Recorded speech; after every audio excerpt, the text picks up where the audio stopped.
इश्क किसी से होता नहीं, इश्क किसी किसी में होता है।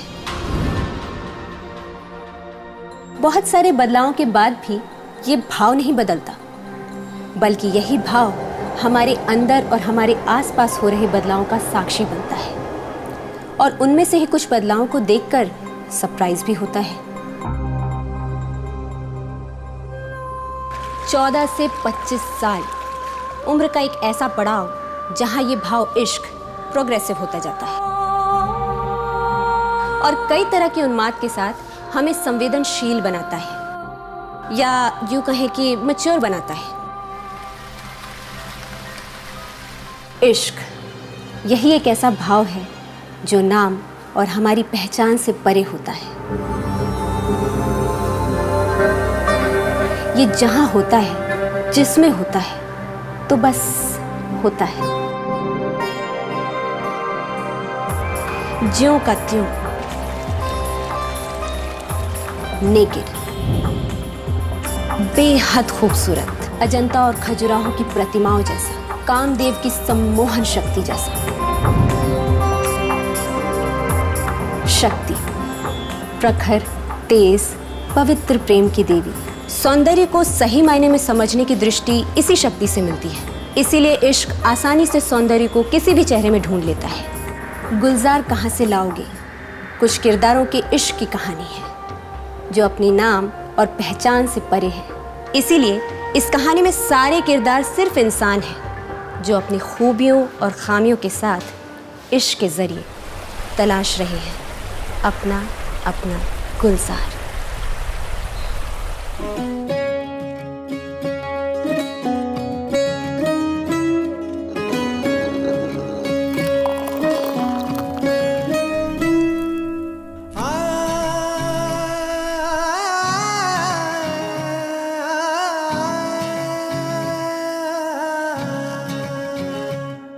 एक आँच सुलगती है जब आह भड़कती है, एक आँच सुलगती है जब आह भड़कती है, टूटता जब इश्क है रूह तड़पती है, मिटा लोगे फना होके क़यामत ऐसी लाओगे, मिटा लोगे फना होके क़यामत ऐसी लाओगे, मगर इस तमाशे से तुम क्या पाओगे, फिर सोचो जरा गुलजार कहाँ से लाओगे, गुलजार कहाँ से लाओगे, गुलजार कहाँ से लाओगे।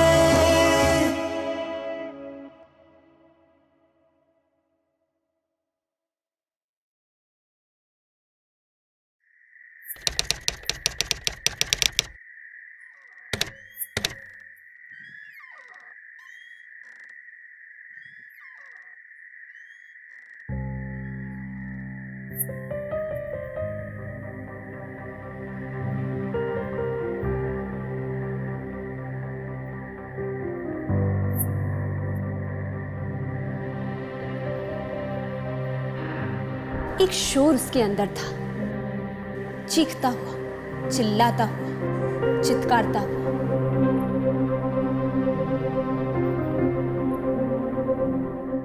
और वही शोर समंदर में लहराता हुआ, आवेश में चट्टानों से टकराता हुआ। आधी रात गुजर चुकी थी, सुबह होने को थी, लेकिन दीपम को शायद सुबह का इंतजार नहीं था।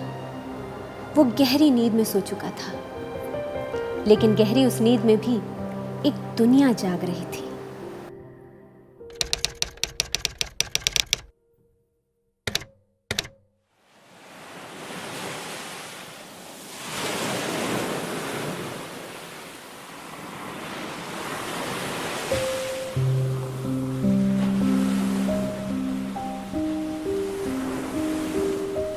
समंदर आम लोगों की आम जिंदगी की दिनचर्या का हिस्सा बना हुआ था,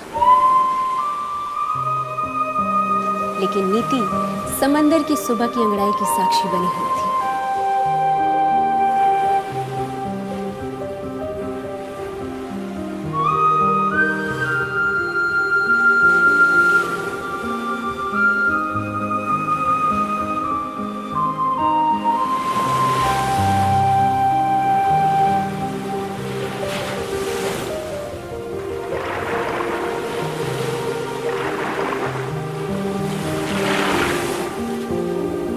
समंदर के नमकीन पानी में खुद को पूरी तरह भिगोकर उसकी लहरों से खेल रही थी। और फिर अचानक लहरों के साथ खेलती हुई किनारे आकर बेसुध रेत में लेट गई।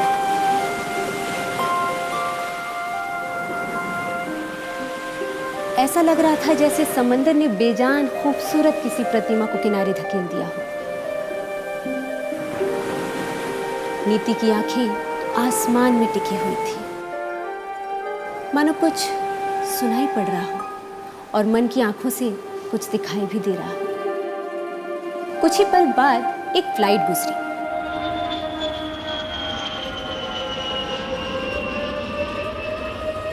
नीति के बदन में एक बिजली की लहर दौड़ गई और वो भागती हुई समंदर की आंखों से ओझल हो गई।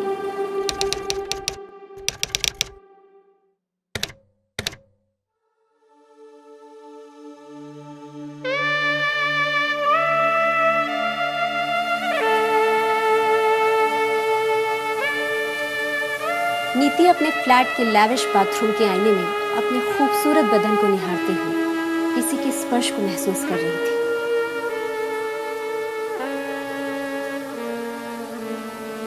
उसके चेहरे पर साफ दिख रहा था कि उस स्पर्श की अनुभूति उसे बेहद खुशी दे रही है।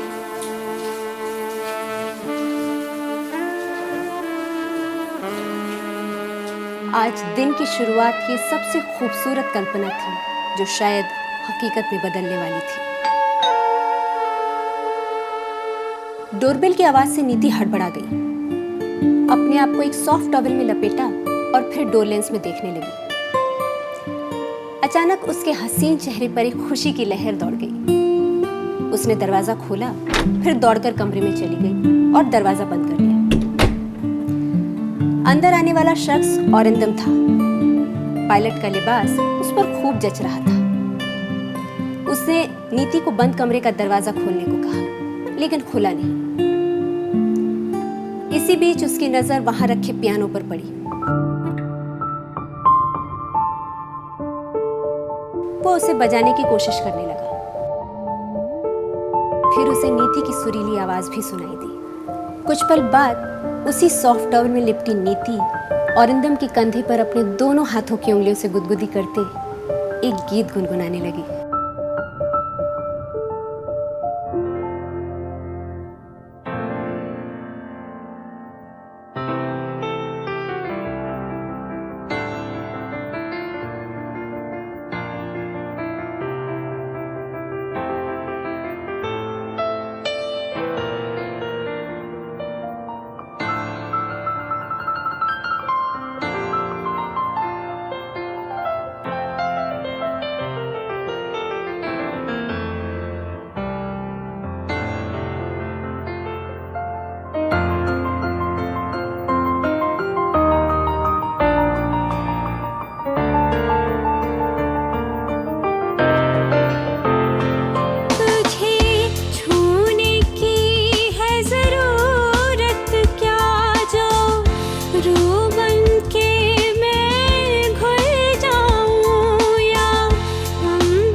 ये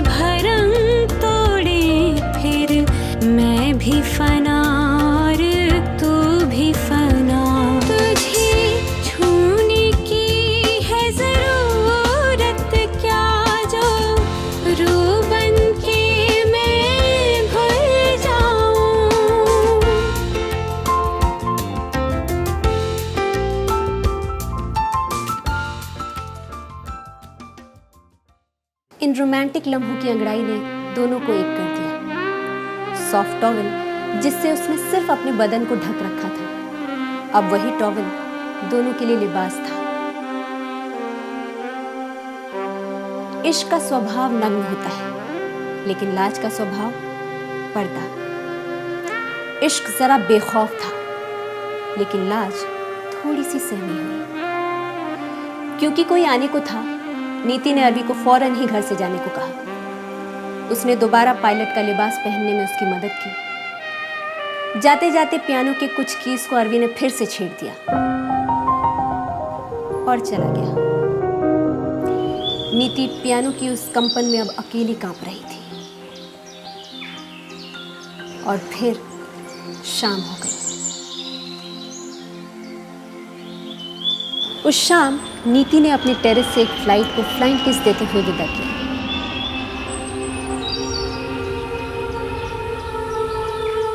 चेहरे पर एक लंबे इंतजार की गहरी उदासी और दर्द की साफ झलकियां दिख रही थी। इस दर्द में इश्क जिंदा था। इसका विटनेस उसकी वो आंखें थी जिन्होंने उन सारी उंगलियों को लगभग भिगो दिया था जो कुछ देर पहले अरवी के कंधों को गुदगुदा रही थी।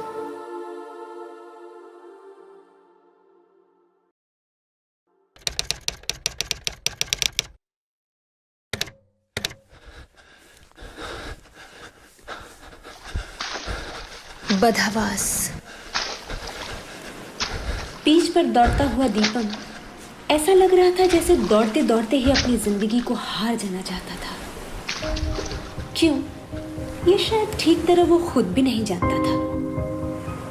हांफता हुआ और लगभग अटकती सांसों को ढोता हुआ एक बोझ की तरह वो नीति के बिल्कुल पास से गुजरा।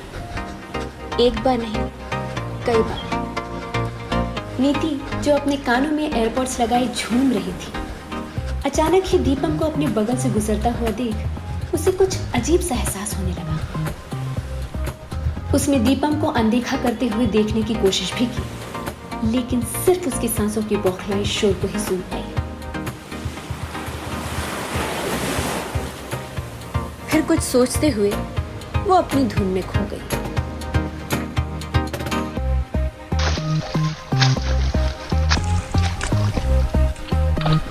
कुछ दूर तक दीपम टूटती सांसों के जरिए खुद को संभालते हुए दौड़ता रहा।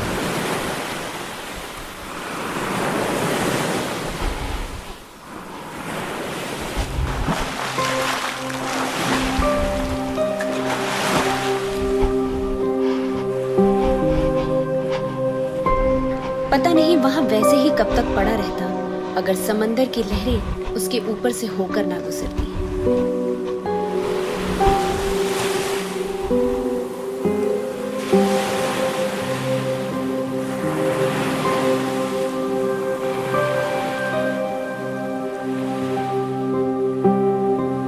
आती जाती लहरों को गौर से देखता रहा।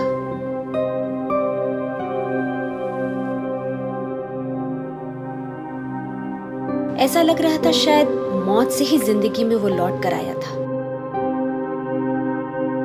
आसपास कोई नहीं था।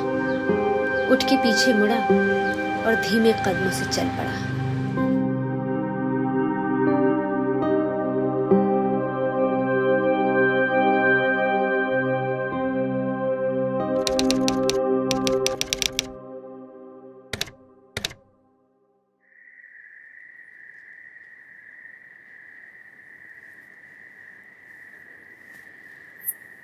नीति छत पर थी, आसमान को ताक रही थी। एक फ्लाइट गुजरी, वो शांत रही, बस आसमान को घूरती रही। फिर एक आवाज सुनाई पड़ी, थोड़ी तीखी आवाज, अधिकार वाली, डोमिनेट करने वाली, लेकिन वो वहीं खड़ी रही। कुछ पल बाद ही कोई आया और कहने लगा, क्या है ये? मैं नोटिस कर रहा हूँ, मैं घर में होता हूँ तो तुम ज़्यादातर टाइम अपना टेरेस पर, बाहर कॉफ़ी हाउस में, गार्डन में या फिर बीच पर स्पेंड करती हो। क्या मेरा साथ अच्छा नहीं लगता तुम्हें? नीति मुड़कर उसे देखने लगी, जैसे वो स्कैन कर रही हो। आंखों में एक साथ कई चुपचाप सवाल थे जो शोर मचा रहे थे। ये औरिंदम नहीं था, उसके अरवी को वापस आने में अभी 3 महीने और लगने वाले थे। ये विश्वा है, उसका बॉयफ्रेंड। पिछले 1 साल से साथ में ही रह रहा है। नीति ने कहा, तुम्ही ने तो कहा था कि तुम्हें अपना स्पेस चाहिए, सो मैं दे रही हूँ जितना भी पॉसिबल है। ठीक है, नीचे आ जाओ, मेरे पास तुम्हारे लिए एक स्पेशल गिफ्ट है।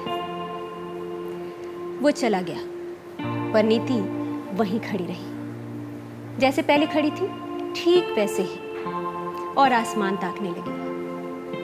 तभी एक फ्लाइट और गुजरी जो नीति के चेहरे पर एक मुस्कान छोड़ गई। ये इश्क की बेमानी है, हो के भी किसी का ना होना, या रिश्ते की मनमानी है, आते ही किसी को खो देना।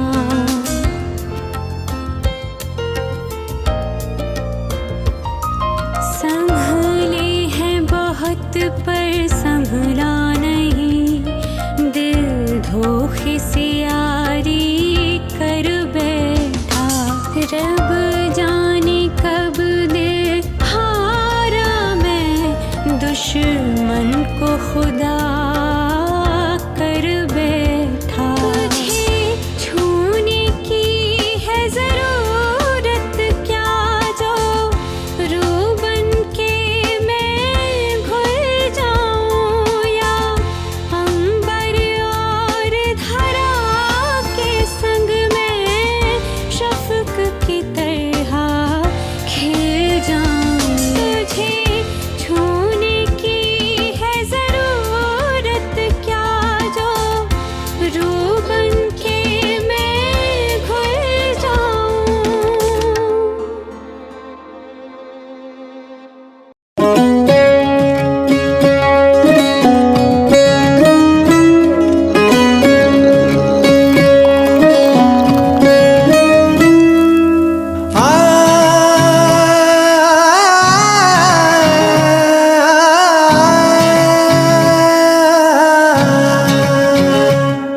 एक आँच सुलगती है जब आह भड़कती है, एक आँच सुलगती है जब आह भड़कती है। टूटता जब इश्क है रूह तड़पती है। मिटा लोगे फना होके क़यामत ऐसी लाओगे, मिटा लोगे फना होके क़यामत ऐसी लाओगे। मगर इस तमाशे से तुम क्या पाओगे, फिर सोचो जरा गुलजार कहाँ से लाओगे, गुलजार कहाँ से लाओगे, गुलजार कहाँ से लाओगे।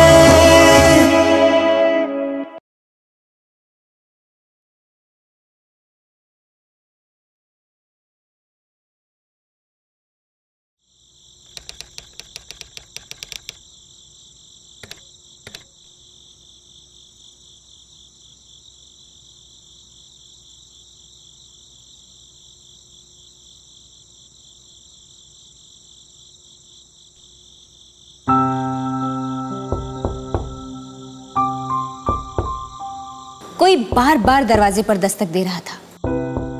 इस आवाज को दीपम अनसुना करके घर के ही एक कोने में धुएं के बीच बैठा हुआ था।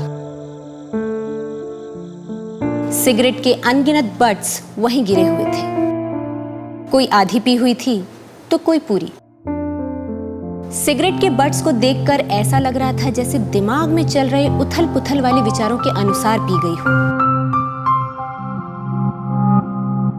विचार जहां पूरे मुकम्मल हुए वहां पूरी सिगरेट पी गई, और जो ख्याल आधा अधूरा रह गया तो आधी सिगरेट पी गई। खैर, दरवाजे पर दस्तक लगातार हो रही थी।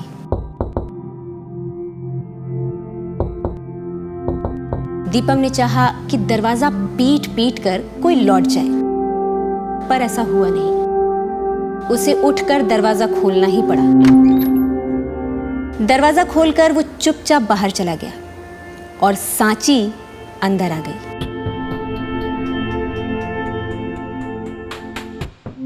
अंदर आते ही उसने अब दुपट्टा कमर में खोसा और एक लाइट ऑन की।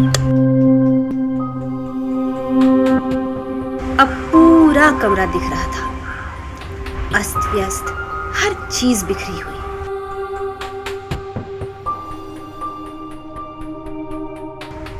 गीले कपड़े, अनवॉश्ड बर्तन, कुछ सड़े हुए फ्रूट्स, स्टोव पर बॉयल होकर गिरा हुआ दूध।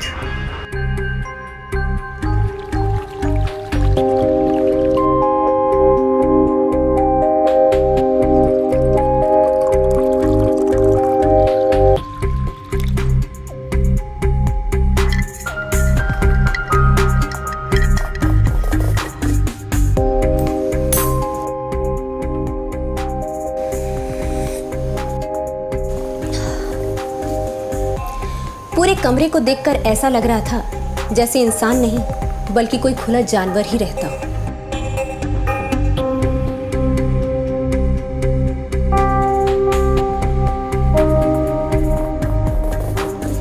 टीवी ऑन था लेकिन म्यूट था।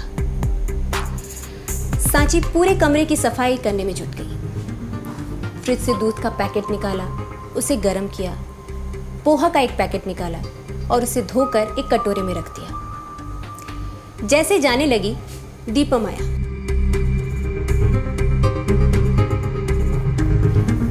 अपने जीन्स के पॉकेट से कुछ पैसे निकाले और बिना काउंट किए उसे दे दिए।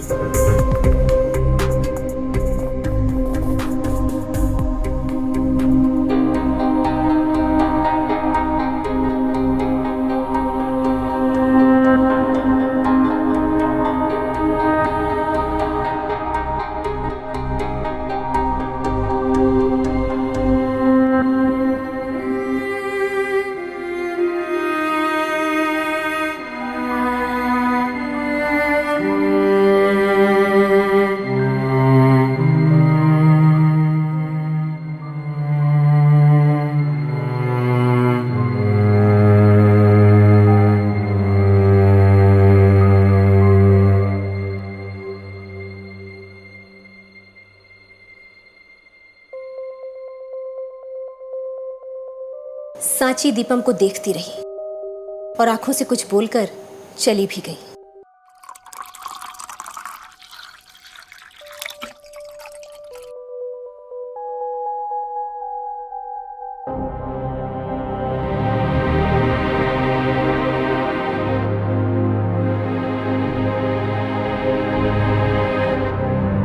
सर, मैं कल नहीं आ सकूंगी। दीदी की तबीयत ठीक नहीं। जीजा जी भी आ गए हैं और दीदी के दोनों बच्चे भी। कुछ दिनों से स्कूल नहीं जा रहे, शायद फीस नहीं भरी है इसलिए। आप अपना ख्याल रखिएगा, बाहर का कुछ मत खाइएगा। फ्रिज में फ्रूट्स बहुत हैं। ये एक मोबाइल नंबर है टिफिन वाली का, घर के जैसा अच्छा खाना बनाती है। आप यहाँ से मंगा के खा सकते हैं। सांची।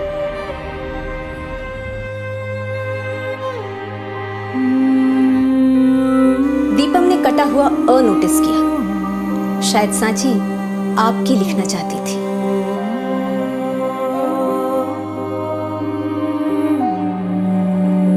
दीपम ने चिट्ठी वहीं रख दी जहां मिली थी। कुछ सोचा, फिर फ्रिज खोलकर देखा। फ्रिज में फ्रूट्स ढेर सारे थे।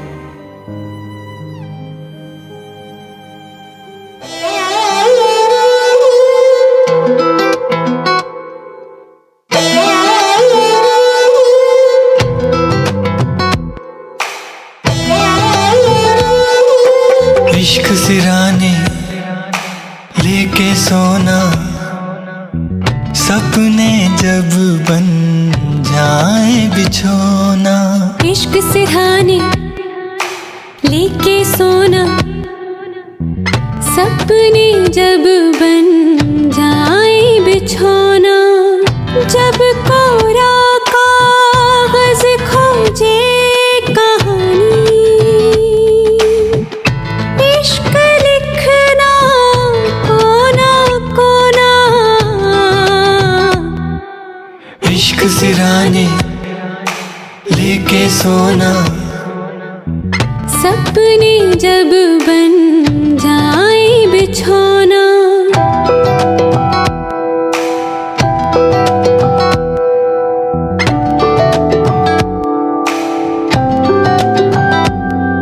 शोल चुभे जब आँखों में बीज इश्क का बो देना, धुआं उठे जब सांसों में फना इश्क में हो लेना, शोल चुभे जब आँखों में बीज इश्क का बो देना, धुआं उठे जब सांसों में फना इश्क में हो लेना, इश्क सिराने लेके सोना, सपने जब बन जाए बिछौना।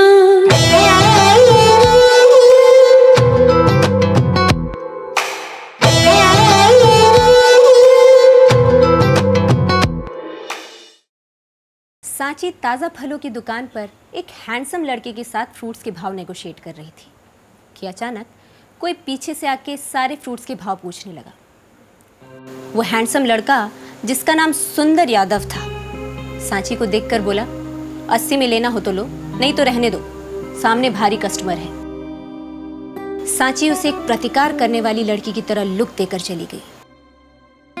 सुंदर यादव ने सारे फ्रूट्स अपने उस कस्टमर को दे दिए और खाली ठेला लेकर निकल पड़ा। सांची दीपम के घर के बाहर खड़ी थी, खाली हाथ। दरवाजा नॉक करना चाहा, लेकिन रुक गई। फिर कुछ सोचकर जाने लगी। तभी दरवाजा खुला। दीपम ने बाहर निकलकर सांची को जाते हुए देखा, फिर दरवाजा बंद कर लिया। दरवाजा बंद होने की आवाज उसे दुख पहुंचा गई, ये उसके चेहरे पर साफ दिख गया। गेट से बाहर निकलते ही सुंदर यादव खाली ठेले के साथ खड़ा पैसे गिन रहा था। सांची नजरअंदाज करके जाने लगी तो सुंदर यादव बोला, ये लो 75 का, और एक थैला जिसमें लगभग 1 किलो एप्पल था सांची को दे दिया। सांची ने चुपचाप पैसे दे दिए। उसने कोई आभार व्यक्त नहीं किया। हाँ, सुंदर यादव जरूर मुस्कुराया।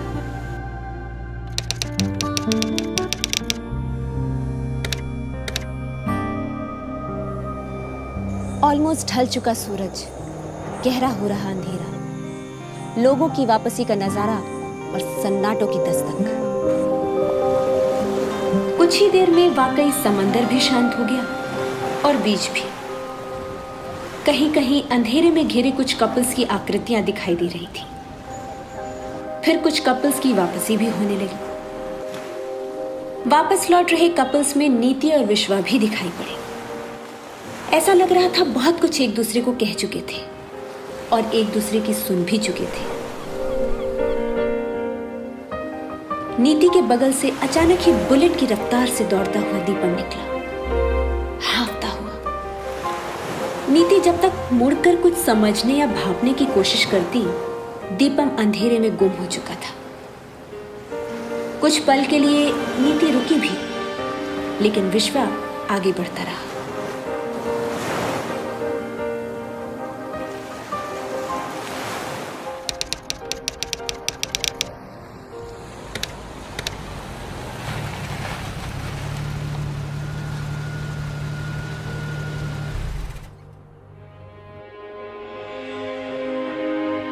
नीति अपने कमरे में ढेर सारे बैकपैक्स के साथ शायद कैब के ही ड्राइवर को फोन लगा रही थी कि अचानक एक मैसेज आया, योर ड्राइवर हैज रीच्ड।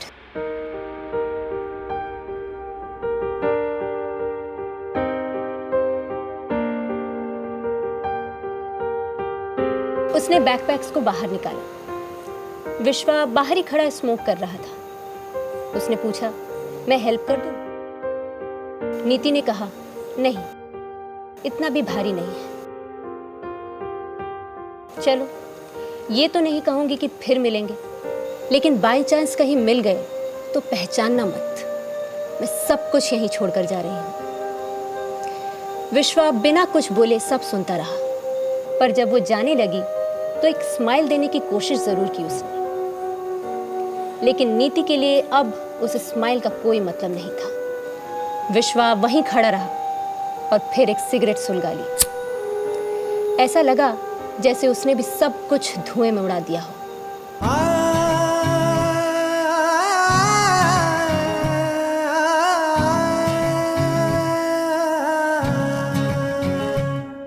एक आँच सुलगती है जब आह भड़कती है, एक आँच सुलगती है जब आह भड़कती है।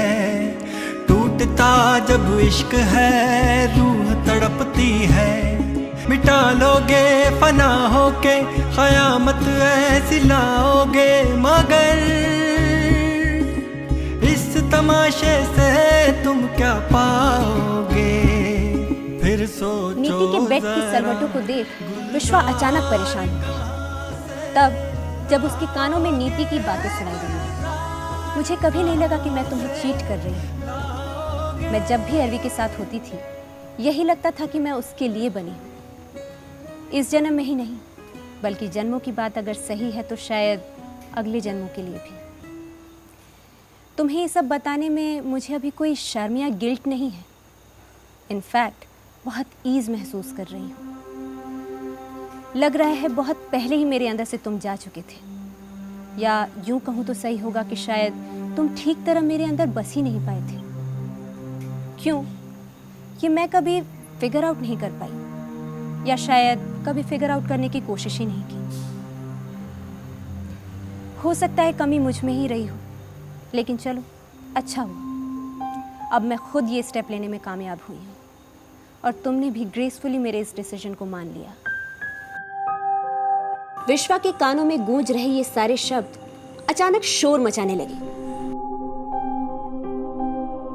और उसने बिस्तर को किचन नाइफ की नोक से रुई की तरह धुनकर रेशा रेशा अलग कर दिया।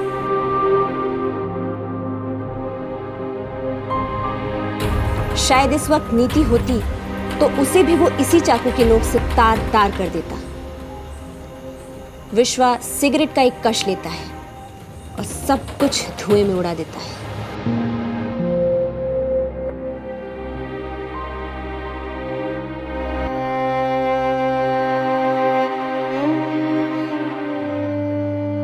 फिर उसी रात किसी सुनसान इलाके के एक खंडहर नुमा बिल्डिंग में, जिसके गेट पर वॉचमैन सो रहा था, किसी ने वॉचमैन को जगाया और पूछा, सीविंग? वॉचमैन बिना कुछ बोले वापस सो गया। अचानक एक फ्लैट का डोरबेल किसी ने बजाया। दरवाजा नीति ने खोला। पीछे से किसी और लड़की की आवाज आई, कौन है? नीति कुछ समझ पाती इससे पहले ही चाकू से किसी ने उसके पेट में कई बार स्टैब किया।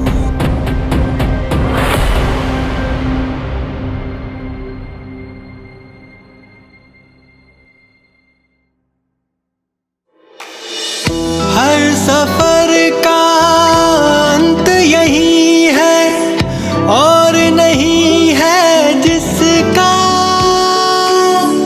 हर सफर का अंत यही है और नहीं है जिसका, वो है इश्क सलोना।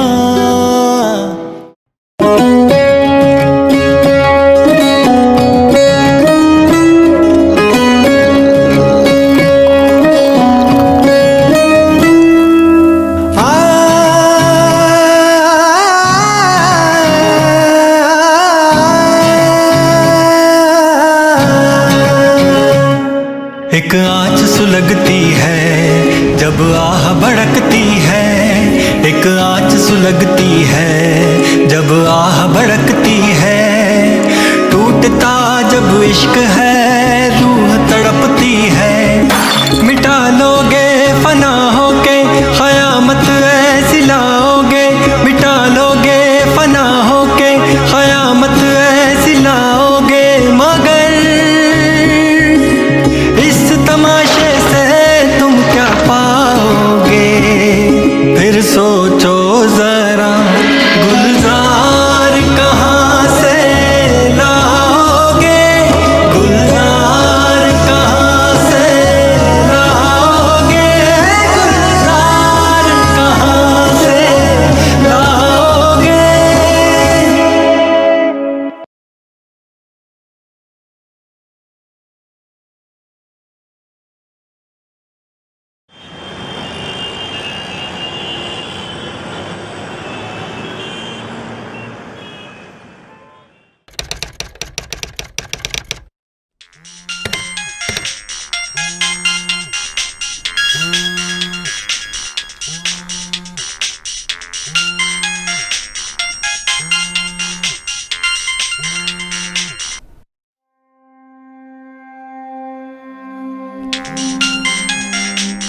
सुबह सुबह जब मुंबई में मनमानी जिंदगी जीने वाले लोग सो रहे होते हैं, तब मोबाइल का रिंग बजना, वो भी लगातार।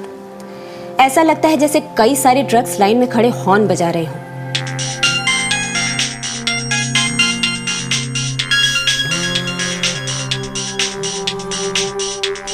नींद से अपनी आंखों को हल्का सा जगाकर विश्वा ने मोबाइल के स्क्रीन को देखा और तकिए के नीचे रख फिर सो गया। कुछ ही पल में फोन भी शांत हो गया। फिर थोड़ी ही देर बाद विश्वा अचानक उठ बैठा, फोन लगाया और बोला, अरे यार सॉरी, कहाँ हो आप? रिस्पॉन्स आया एक मैच्योर फीमेल वॉइस में। एयरपोर्ट पर। विश्वा अपना सिर खुजलाने लगा और बोला, मेरी तो ऑलरेडी ऐसी की तैसी हो रखी है और तुम एयरपोर्ट चली आई। कल रात हमारा ब्रेकअप हो गया। शी डम्प्ड मी। इसके बाद विश्वा कुछ बोल नहीं पाया, बस आंखों में आंसू छलक रहे थे। उधर से भी कोई आवाज नहीं आई। कुछ पल बाद विश्वा ने बस इतना ही बोला, माँ मैं शाम की फ्लाइट से आ रहा हूँ।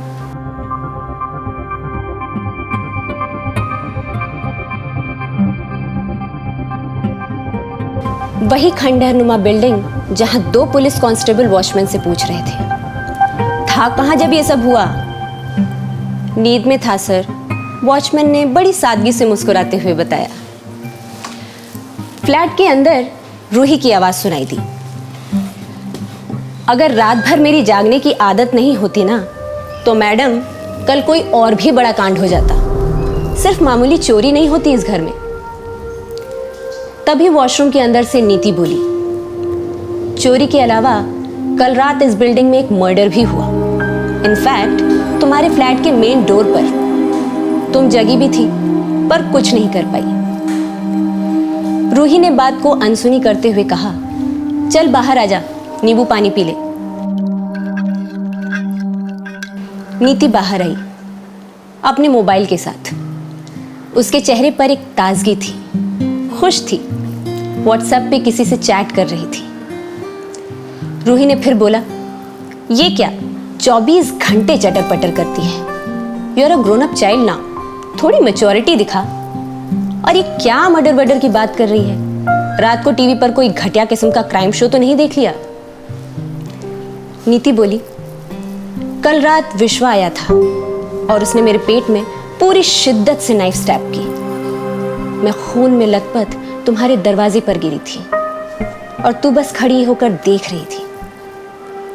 रूही ने कहा, आय हाय, मैंने तुझे बचाया नहीं। सॉरी यार, जरूर मैं बिजी रही होंगी उस वक्त। एनीवे, चल सपने में ही सही, विश्वा ने इस ब्रेकअप का बदला तो ले लिया।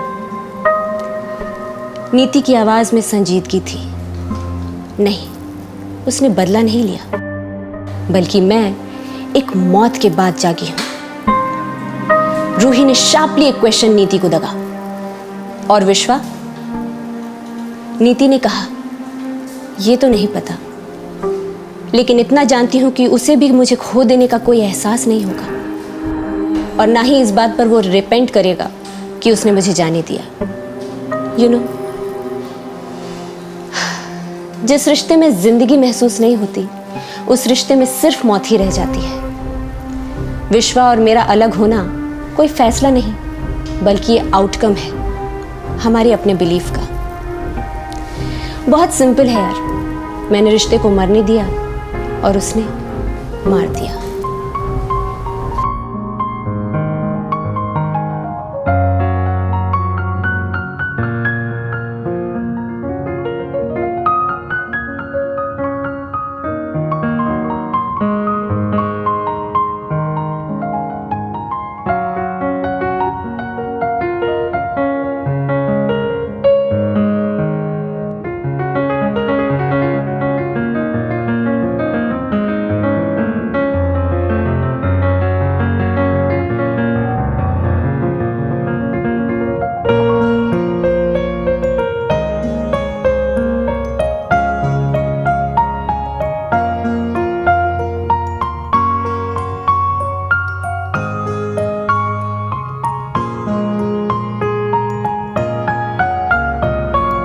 मुझ में बाकी क्या रहा तेरे सिवा, जी नहीं मरना हुआ तेरे सिवा।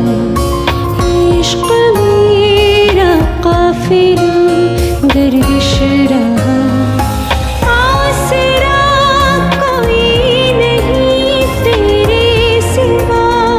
मुझ में बाकी क्या रहा तेरे सिवा, मुझ में बाकी क्या रहा तेरे सिवा।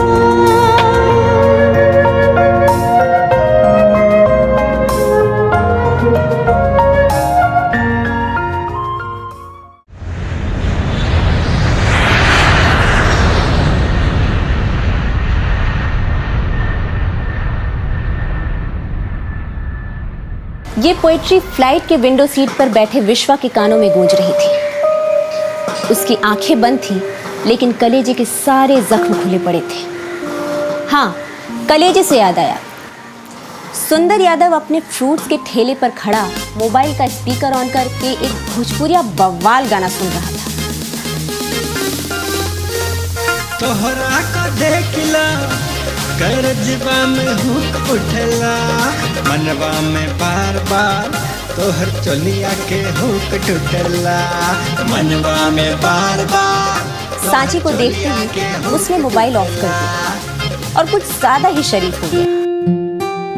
विद इन अ मोमेंट ये मैसिव ट्रांसफॉर्मेशन किसी चमत्कार से कम नहीं था, लेकिन ये बदलाव उसके स्वभाव में उतनी ही देर के लिए रहा जितनी देर तक सांची फ्रूट्स खरीदती रही।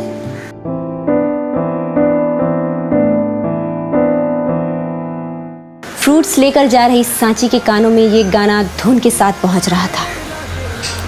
चोलिया के हुक टूटेला बार बार रिपीट हो रहा था, क्योंकि गाने में ये लाइन कोरस द्वारा भी गाया गया था। करजबा में हुक उठला। सांची ने अपना दुपट्टा सॉफ्टली ऊपर खींचकर ठीक किया और आगे बढ़ती गई। सुंदर यादव अपने मोबाइल का वॉल्यूम बढ़ाता गया और सांची को तब तक देखता रहा जब तक सांची एक मोड़ से मुड़ नहीं गई।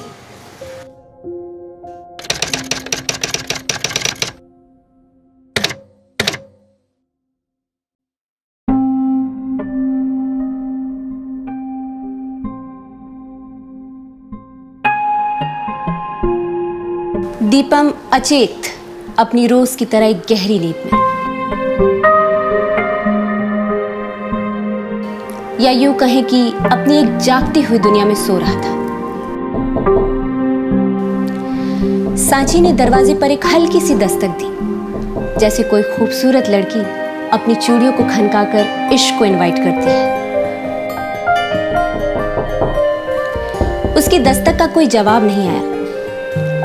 दरवाजे को थोड़ा अंदर धकेला तो दरवाजा खुला ही मिला। अंदर आकर उसने देखा दीपम अजीबोगरीब तरीके से सो रहा था। इंसान ऐसे तभी सोता है जब ठंड से ठिठुर रहा हो या फिर किसी खौफनाक सपने की साजिश का शिकार हो रहा हो।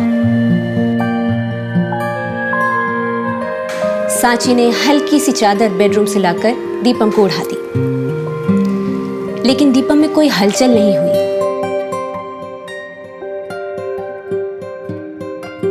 सांची ने थोड़ा इंतजार भी किया, उसकी तरफ देखती रही।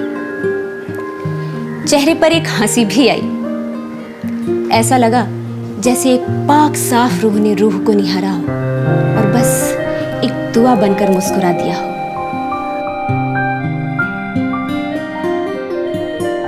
फिर सांची का काम शुरू हो गया।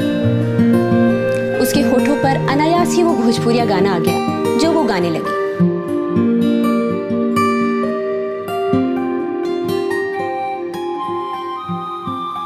किचन के आसपास का काम निपट चुका था। अब वो बेडरूम में चली गई। बेड पर उसने देखा लैपटॉप ऑन है। उसने चाहा कि लैपटॉप ऑफ कर दे, पर लैपटॉप की स्क्रीन पे एक इमेज देखकर रुक गई।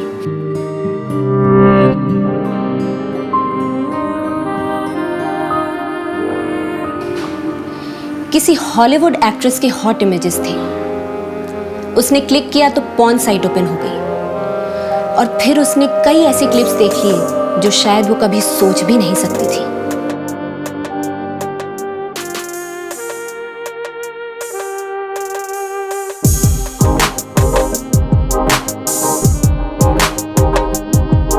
उसने लैपटॉप बंद नहीं किया, बस चुपचाप अपना काम करने लगी, लेकिन अपने अंदर हो रहे कंपल्सिव रिएक्शन को कंट्रोल नहीं कर पाई।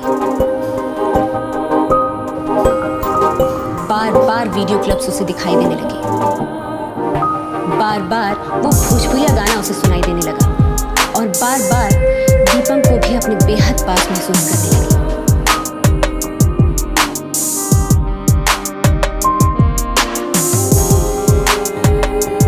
वो ड्रेसिंग टेबल के पास गई और आईने में अपने आप को देखने लगी।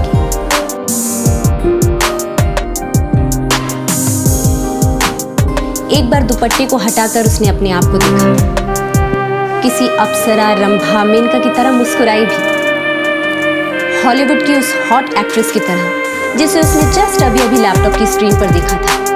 उसकी अदाएं नकल करने लगी।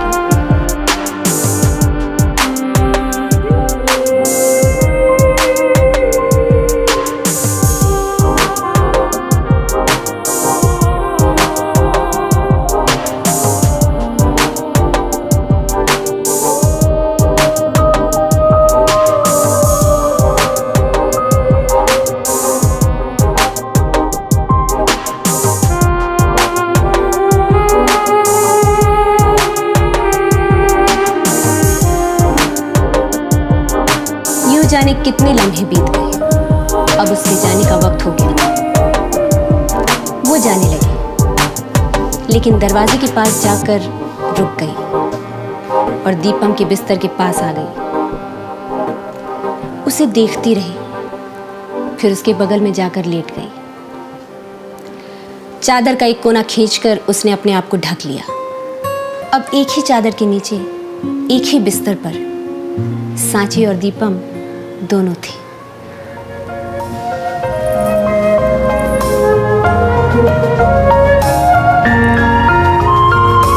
रीत सी हूँ तप रही, दिल भला क्या करे, है नहीं कोई सुकून, रह गुजर तेरे सिवा, आसरा कोई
स्याह रात हल्की बारिश में गीली हो चुकी थी।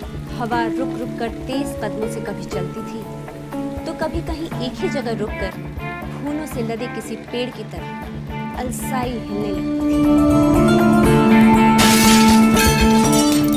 हवा के तेज बल से कांच की खिड़की टूटकर बिखर गई।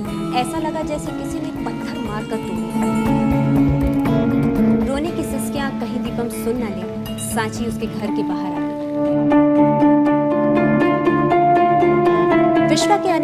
माँ बहुत खुश थी। उसे अपने बेटे की तकलीफ का अंदाजा था और ये यकीन भी था कि वो विश्वा को संभाल लेंगे।